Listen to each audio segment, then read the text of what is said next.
Uma rainha fascinante, bela, inteligente, mas que teve problemas com o marido, com a sogra, mais de 20 anos para poder gerar um herdeiro, gente. Essa é a Ana da Áustria.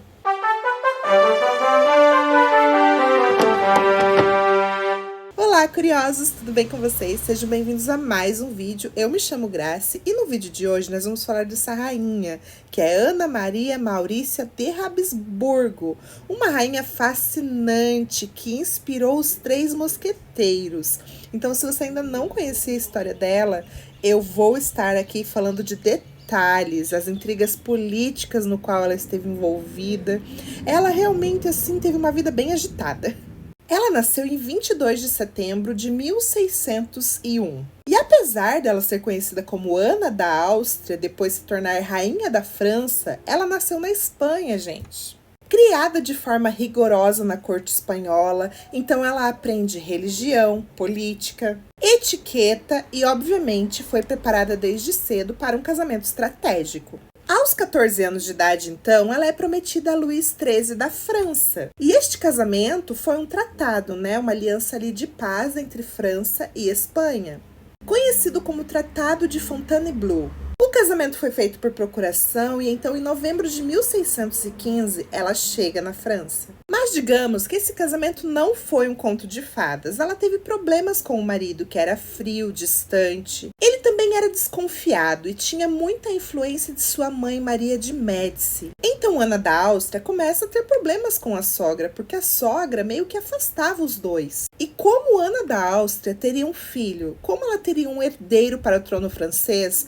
se ela nem dormia com o marido? Maria de Médici via Ana da Áustria como uma espiã espanhola. Então ela não deixava Ana se misturar com a política de jeito nenhum. E na verdade Maria de Médici que controlava tudo, seu filho, a corte e tudo mais. Então em 1624 tem a ascensão de um cardeal chamado Richelieu. Ana perdeu ainda mais influência na corte, porque havia aquela desconfiança de que ela era uma espiã. E enquanto isso, ela e o seu marido cada vez mais distante, e o seu marido tinha favoritos na corte. Favoritos estes que eram chamados de mignons, que eram outros homens. Um dos favoritos de Luís XIII era o Duque de Luinez. E ele com sua esposa praticamente não conviviam, o leito conjugal nunca era frequentado. E por anos o casamento não foi consumado, o que era um problema, já que este era um casamento político, estratégico, e uma rainha sem herdeiros corria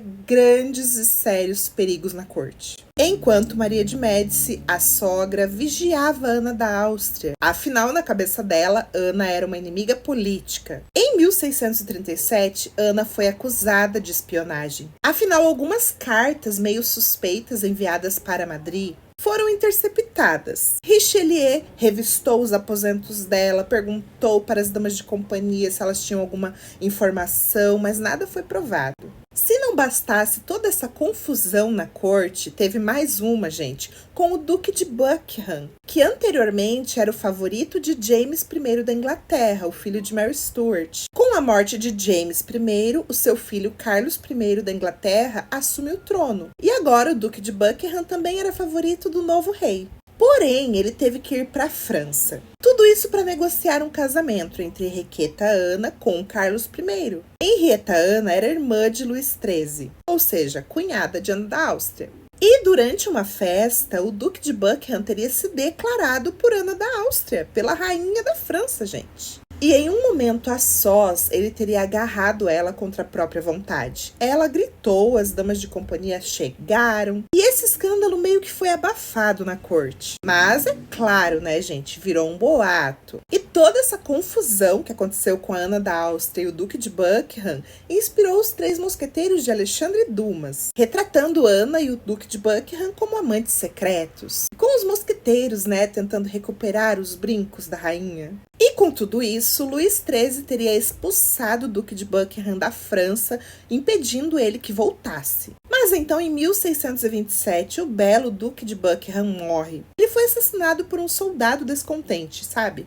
As más línguas dizem que Ana da Áustria chorou quando soube, o que poderia ter alimentado ainda mais rumores, sobre esse amor secreto. Mas Ana ainda era rainha, ainda estava casada com Luís XIII, porém não tinha filhos. E depois de 23 anos de casamento, finalmente Ana da Áustria engravida. Em dezembro de 1637, aconteceu uma tempestade. Luís XIII não pôde voltar para o seu palácio preferido e teve que passar a noite no Louvre, onde sua esposa residia. Acredita-se que ele não teve muita escolha, então ele teve que compartilhar o leito conjugal com a sua esposa, o que para ele era muito difícil. E 9 meses depois, nasceria aquele que foi o rei mais genial, mais incrível que a França já teve. O futuro Luís XIV, que nasceu em 5 de setembro de 1638. O povo via esse nascimento como um milagre divino. Depois de tantos anos, finalmente a rainha teve um herdeiro. Mas alguns desconfiavam de Ana ainda e acreditavam que Luís XIII não era o pai. 2 anos depois, em 21 de setembro de 1640, nasceria o segundo filho, também menino. Ana deu à luz Filipe I, o futuro Duque de Orleans, o que claramente fortaleceu a dinastia Bourbon. Antes de completar 5 anos de idade, Luís XIV se torna rei da França após a morte de sua mãe.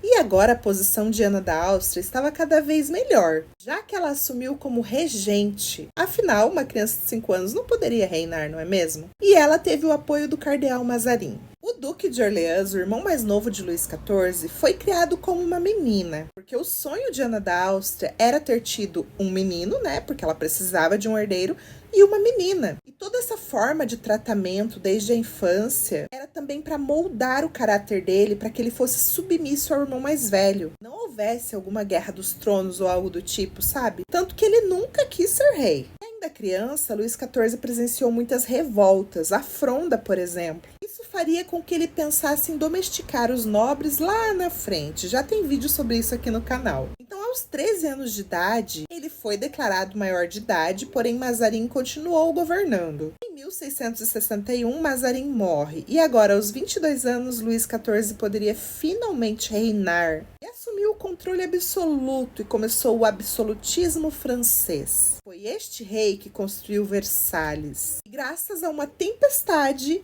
ele nasceu, né, gente? E reinou por mais de 72 anos. Ana da Áustria viveu até 20 de janeiro de 1666. Ela faleceu aos 64 anos de idade. Após uma vida marcada de escândalos, intrigas, ela morreu possivelmente de câncer de mama. E após a morte do cardeal Mazarin, e daí o seu filho agora já era adulto e tudo mais, então ela se retira. E ela foi para um convento no qual ela mesma tinha fundado em 1645. E ali ela se dedicou à devoção religiosa. Seu filho Luís XIV teria visitado ela em seu leito de morte e ela supostamente teria dito uma última frase para ele: "Meu filho, você será o maior rei do mundo, mas não esqueça a justiça e a piedade." Se ela disse isso, você acha que o rei Sol seguiu esse conselho? Então esse foi o vídeo sobre Ana da Áustria, eu espero que você tenha gostado. Tem algum detalhe aqui que eu me esqueci? Me diz aí nos comentários. Eu vou ficando por aqui, até o próximo vídeo.